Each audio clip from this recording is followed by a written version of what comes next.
Hi guys, beer o'clock here in Gloucester, and I'm going to do a little review for you. Now, if you remember a little while ago, I did a review for you which was this kit here, the AA-70, which is a little lovely little fire truck from, was actually a aircraft rescue and firefighting truck, ARFF truck, and 72nd scale. Lovely little model. I did a review of it. If you look back, I don't know, 6 weeks or whatever it is, I don't know, maybe 2 months, I did a review of that model and you'll see what's in the box. Now, I also ordered another model kit from Dave Coley's Emporium, which is a great model shop over in Westcliff-on-Sea, is it? It's sort of over the what is it, the west side of the country, no, the east side of the country, sorry, sort of over by London up. And yeah, very, very reasonable prices, fantastic website. Go and have a look, Dave Coley's Emporium, really, really good. And yeah, have a look on there, and you can get either one of these kits on there. I think this one is slightly cheaper than this one.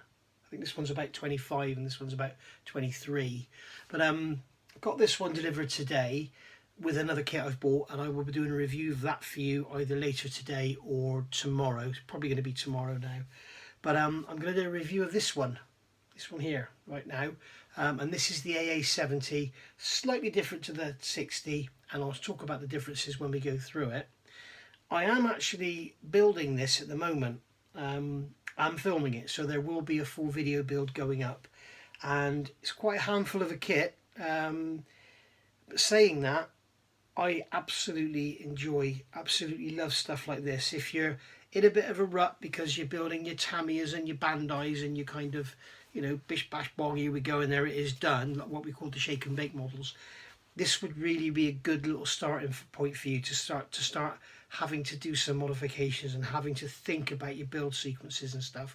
So because I'm building this one, I've realized a couple of errors in my ways. I've made some changes to the way the kit is put together from the instructions, which, as you know, I often do. So basically I'm going to build that one as well, sorry, this one as well, but do a sort of, not a how-to, but how I do it, because there's a few things I've done on this one I wish I'd done slightly differently. Still different from the instructions, but I think, you know, you can end up with a really, really nice model with a little bit of extra work, which is what it's all about, really. I mean, you're paying £22 or £25, whatever it is, for a model, and it's going to take you many hours to build and finish, because it needs that extra bit of work rather than just, you know, as I say, bang, bang, bang, there you go. So let's have a look at this one. As I say, if you want to go back and have a look at that one, that's 6-8 weeks ago. Right now it's the 8th of October 2020. So to give you a sort of side frame, if you're watching this months in advance. So if you look back to sort of, I don't know, August time, 2020, that's when I did a review of that one. And this one I'm doing a review of now. So let's get it on the bench and let's have a look as we get inside the box. Alright, so we've got a nice glossy box here, and quite a strong little box as well, top opening, which is a nice touch. And on the front of the box here we can see it's AA Models. AA Models are part of Modelsvit. So if you know Modelsvit, the aircraft models, they're the same company. So got your AA-70 aircraft rescue and firefighting ARFF truck. 199mm long, 44mm wide, 46mm high, and there's 205 parts. 72nd scale, and the kit number is 7219. Down here it says scale model kit limited edition. These kits always seem to say limited edition, so I'm not sure just how limited it is. You can see here we've got a Decals sheet, we've got adhesive masks, and really, really lovely kit. So it'd be interesting to see if we get adhesive masks for the wheels. I haven't had a good look through. I've had a quick flick through the instructions. Looks like we may have green glazing there. We'll have a look. But yeah, we've got the extinguisher part on the front here, which is different. We've also got a tank here, which is different.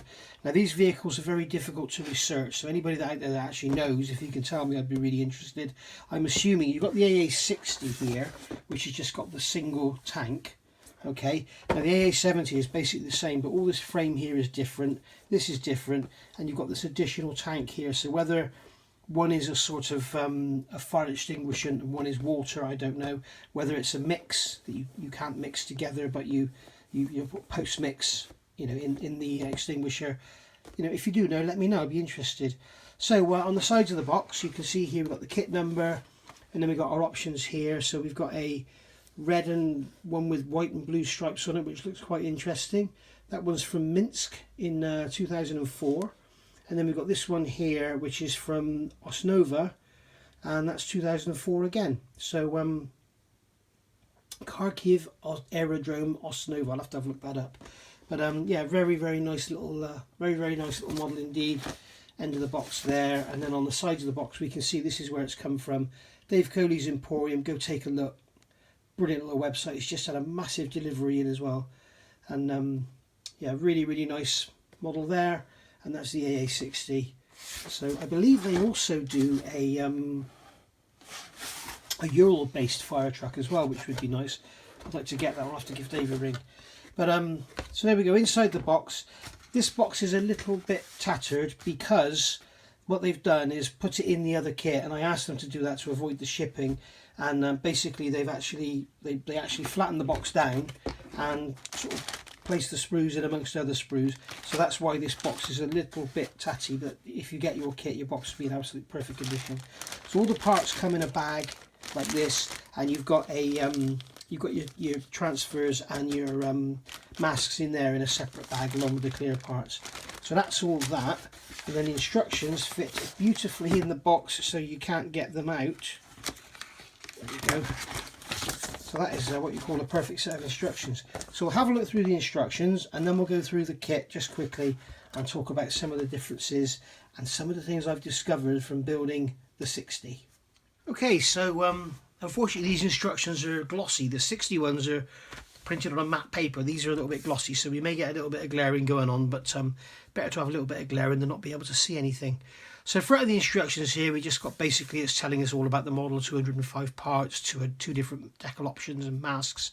You've got your legends here, which you need to be keeping an eye on, and they will tell you basically going through what you need to be doing, optional parts, paint, symbols, glue on super glue. So that's telling you to use super glue, which I don't think you're going to get in this one. Do not cement, make it whole, all that kind of thing. So here we've got our sprue call out, and something I have realised from the other kit, the sprues aren't actually numbered, so you need this sprue layout, like when it comes to say these wishbones, so that you can see which is 2 and which is 3, because when you come to assemble your chassis, like here you've got 2 on the top, 3 on the bottom, you need to know which is which. Okay, so basically you need the sprue guide, so you may want to photocopy that and have it to your side when you're actually doing the modelling. Now some of these sprues are the same as the 60 kit. Some are very similar, like this one here, with a couple of small differences. So best just have a look through, have a look at the other one if you want to have a look. And then going into the manual here, we've got more sprue layouts. We've got our paint masks here. Not quite sure why we've got the masks there for the tyres, because we don't have the white wall tyre option. Like in the 60 you get this option here for the white wall tyres, so maybe you want to give this white wall tyres, I don't know. But it could just be masked for painting the wheels, because we have got this narrow band of silver or white on these wheels that will need painting, so it might be that those masks will be handy for that, and then you put a disc in the middle or something. And then we've got a decal sheet there. All our colours are called out in Humbrol, which is really unusual, but easy to cross-reference, which is nice. And they also give an actual a name as well. So duck egg blue, you can copy that over into another colour if you want to use duck egg blue, which is Tamiya. I'm not sure which one it is in Tamiya. Is it XF23? I'm not quite sure. But anyway, there is a duck egg blue in the Mr. Hobby range as well, and you'll also have it in the Viejo range.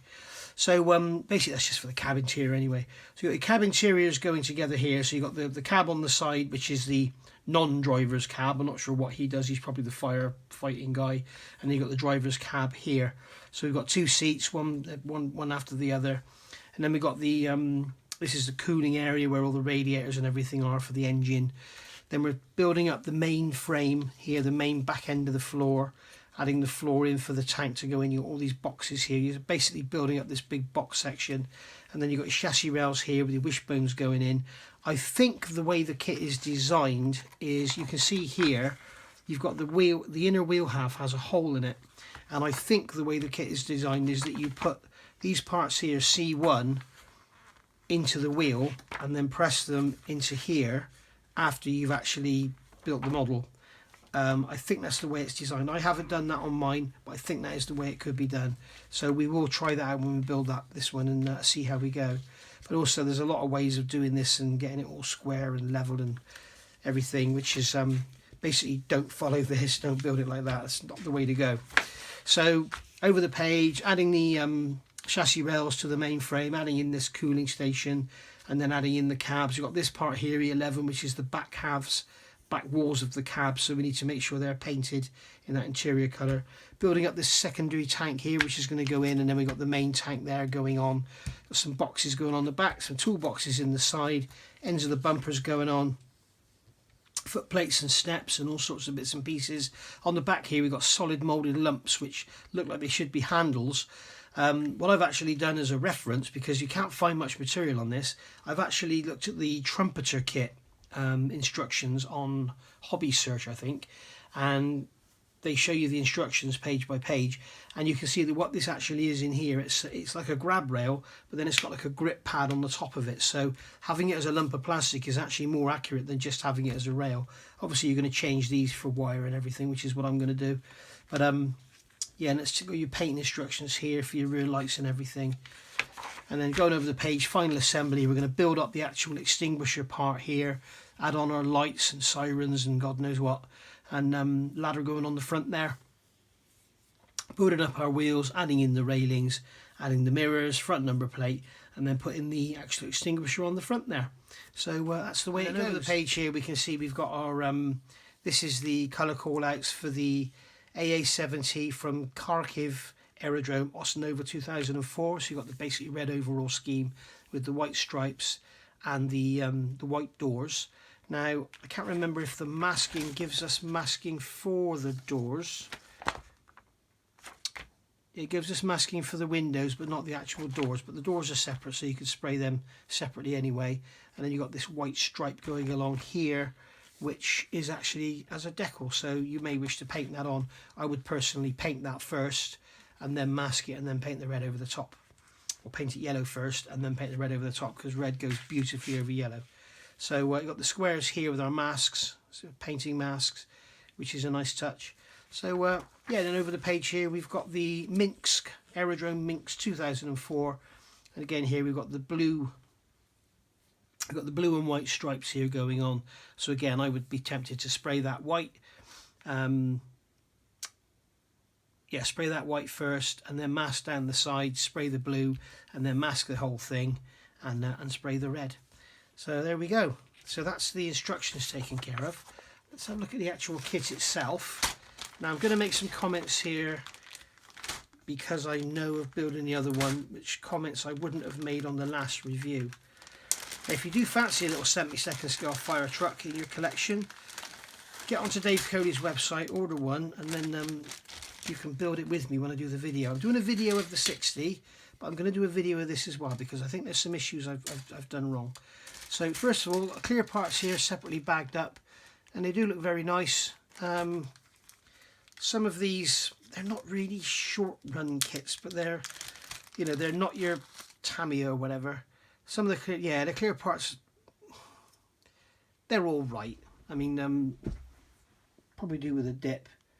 You can see they've got a bit of a uneven finish to them. You may wish to replace them with a bit of acetate, but you know, I'm not sure what the real windows were like. Maybe the real windows were perspex and they weren't very flat either. I don't know, but something we could look into. But basically it'd be easy enough to trace around those onto a piece of acetate and replace them, just stick the acetate on the inside. So, pile of sprues, lots and lots of sprues for such a little kit. Oh, here we've got our decals and masks. So, in this bag here, it's nice that everything comes in resealable Ziploc bags as well. So we've got our decals here. Not quite sure how good these are going to be at going over red paint. It looks like you can see the blue through them as they are. But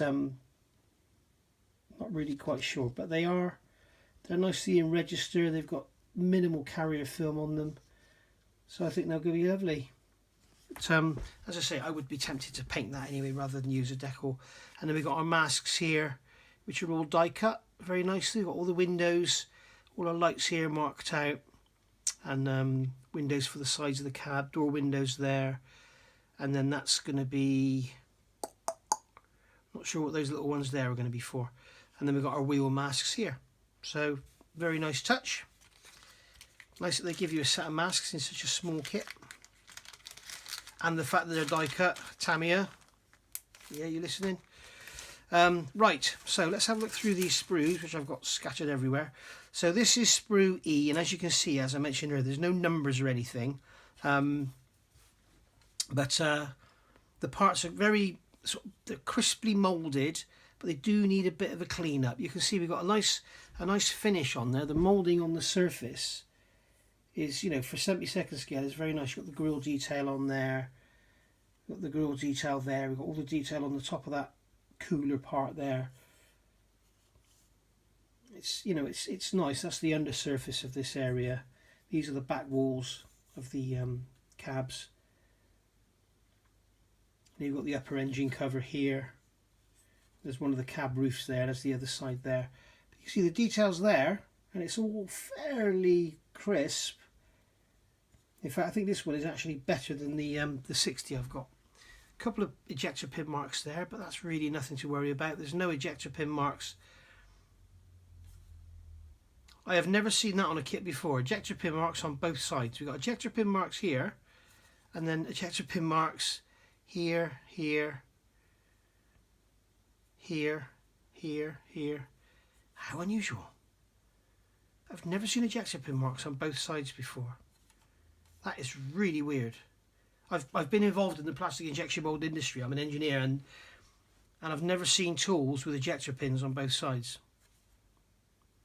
How strange. Anyway, here we've got our chassis rails.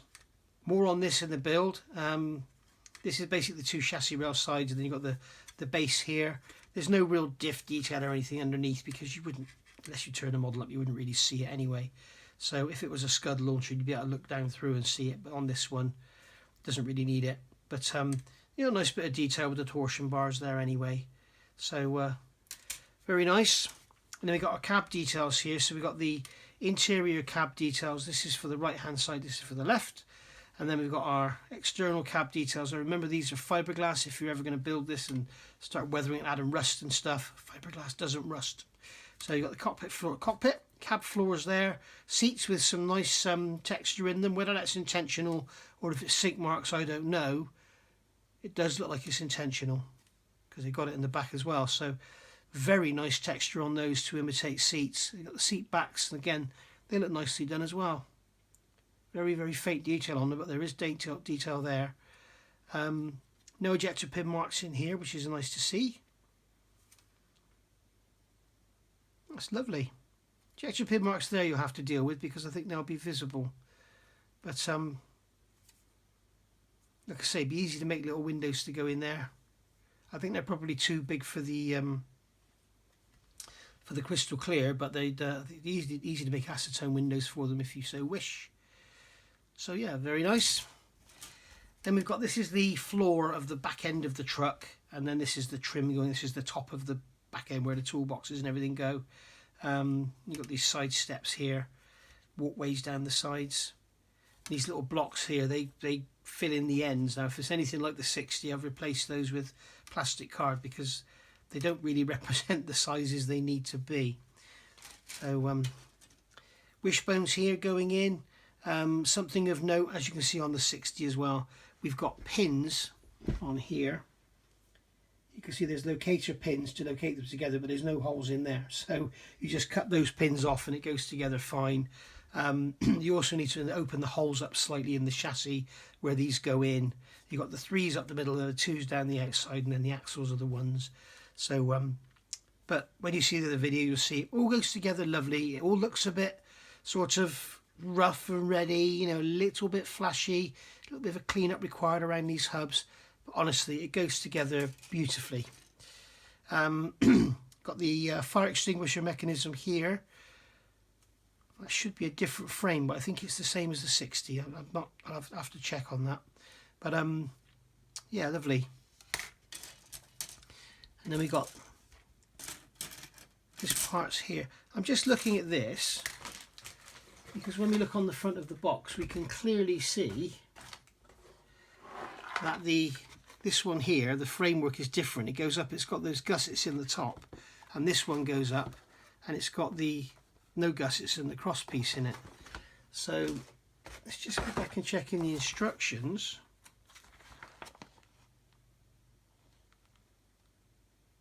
They're telling us to use J9, and that is sprue J and that is J9. So what they're actually telling us in the instructions doesn't follow on with the picture on the front of the box. So that's a bit strange. And I'm kind of wondering if they've got the actual fire extinguisher part the same as well. It looks like they have. So what they've got here doesn't actually depict what's on the front of the box. So either this is wrong or the kit is wrong. That's something worth looking into, and quite unfortunate. But there we go. So that's that. We've got the fillers there for the main tank, and yeah, the grab handles here for the back of the extinguisher. So but here we've got our main tank halves. So you've got the main tank up and bottom here, and then you've got the small auxiliary tank with the ends there. This all fits together beautifully on the 60, so no worries about any of that. And then these parts here, these all form the toolboxes in the actual chassis, in the main body. Here we've got our railings and everything going around the sides of the tank. Got a ladder for the front there. Number plates or box covers, whatever. So handles. All very nicely done, all very fine, and pretty much flash free. There's a bit of seam to clean up, but hey, you're going to get that anyway. And then here we've got the main body sides going together. So these are different than the 60, because on the 60 you've got a cutout here where it steps down, and these are just straight. So this is a completely different sprue for this one. And then here we've got the wheels and tyres. Now, this is something I've noticed from the other kit, and I think I'm going to replace my wheels with resin ones. I've made resin ones for a previous model. Reason being, I believe these later versions, like 2004, should have had the later style tread, but this is depicting the early tread. Okay, so you've got the early tread. This would have been found on the scud launchers and that. Now, the other thing that's a problem, you can see here, you've got 4 wheels. Sorry, you've got 6 wheels here. Sorry, you have got 4 wheels. You've got 4 inners and 4 outers. And you've got the same on here. Both sprues are identical, but if you look, the tread is going the same way on all of them. Okay, so unfortunately, the tread is going to be facing the other way on the other side, whereas the tread should always be facing forward. You should have the chevrons facing forward. And yeah, so basically, if you are a rivet counter like I am, then you want to be looking at replacing the wheels. There are resin wheels out there, I believe, or you could get some wheels out of a bottle collect kit or something. But yeah, you need to look at replacing them if you are a rivet counter, because I believe the later tyres would be on these with the sort of block pattern, the square block pattern. These are more like a mud terrain, and the ones they had on these would have been like the all-terrain. In fact, you can see on the front of the box, these tyres here, this is the type of tyres they would have had. Just want to make sure you're not glossed out, rather than the big chunky tyres that are in the kit. So there we go. So that's the review of the AA-70. As I say, little bit unfortunate that they're showing this on the front of the box here, and then what you actually get in the kit is the same as this one. So I'm not sure which is correct. I mean, this is artist, this is a painting. This could be completely wrong, and maybe it is completely right. But I'll have a look at it, and if I find out anything, I will let you know when we do the build. So thanks for watching. Watch this space for more reviews, and as I say, there's a review coming up of a rather nice kit coming up your way probably tomorrow now. So as I say, thanks for watching. And if you like the video, hit that like. Don't forget to subscribe. And if you want to get notified of any more videos I'm doing, hit the notifications bell, and I'll see you all soon. Bye for now, guys. Bye.